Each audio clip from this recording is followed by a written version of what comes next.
Okay, so this is a brief explanation about the balance scorecard, which is a kind of a technique or tool that we usually use to organize our strategic plan, to know exactly where we want to focus our goals in the organization. In the balance scorecard, like traditional form, we have two different columns. The first one is our perspectives, and the second one is the goals related to that perspective. What we mean by the perspective is that if we are in the other person side, how we can think about the benefits of this organization, right?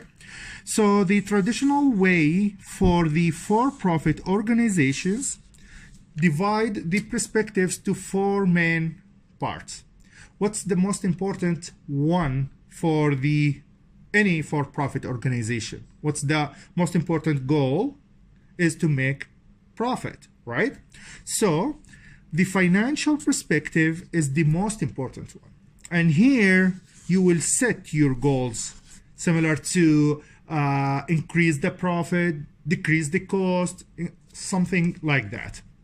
Okay, to get more profit or to work on the financial perspective, you need to make your customers happy, right?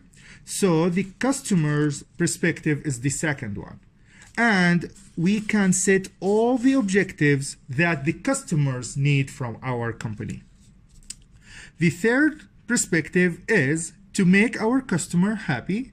We need to have a very good or very high quality process and work efficiency, right? So we need to improve and work on improving our internal processes. So we can set the objectives here related to this part. And finally, who's actually working and doing the work is one of the important perspectives, which is related to the workers and the employees, and we call that as the learning and growth perspective. So we can set the objectives that the employees and the workers need from us as an organization, right? This is for the for-profit organization. For non-for-profit organization, our main objective is to serve the community and make the customer happy. So in that case, this is our most important one. To do that, we need to work on improving the quality of our internal processes, and this is done by professional workers, which is learning and growth, right? So to improve their work, we need to have a financial resource that support us as a non-for-profit organization. So in that case, we just go to the fourth level as the financial perspective and just remove it from the top. This is the main difference.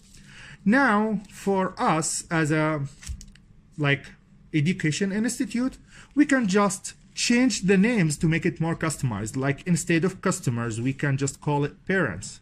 Instead of internal processes, we can call it education, or leave it as it is. It's based on what we think.